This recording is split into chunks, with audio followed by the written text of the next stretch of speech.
Je me joins d'abord à mes collègues pour féliciter l'ensemble des membres de cette mission d'information et le plaisir que vous avez eu l'air d'y trouver.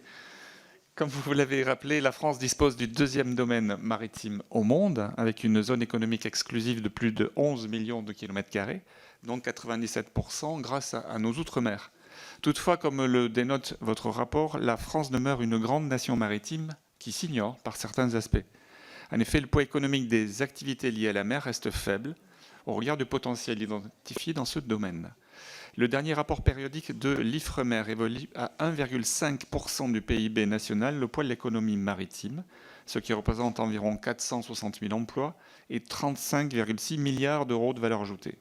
L'IFREMER, qui est un établissement public à caractère industriel et commercial, est un acteur majeur du secteur, que ce soit pour évaluer l'état des ressources halieutiques, pour procéder à des recherches scientifiques et technologiques, et pour appuyer les politiques publiques ou encore pour soutenir le développement du secteur maritime.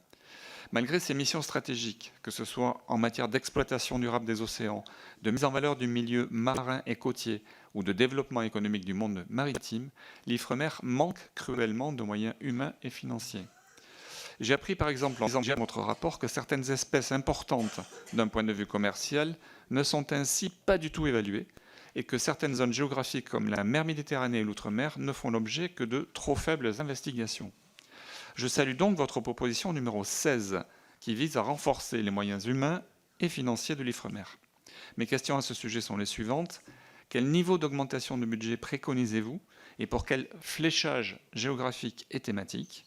Quelles sont vos préconisations pour associer plus étroitement les pêcheurs professionnels et plus généralement les parties prenantes du secteur maritime à la recherche scientifique? Je vous remercie.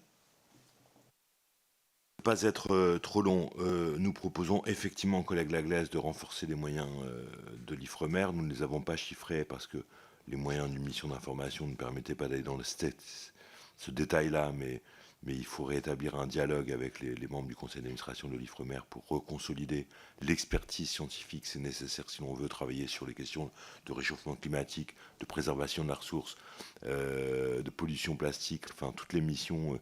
Et oui, il y a à réfléchir à de nouvelles instances de partage.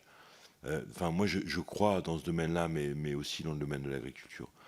On ne fera pas les choses sans les acteurs eux-mêmes.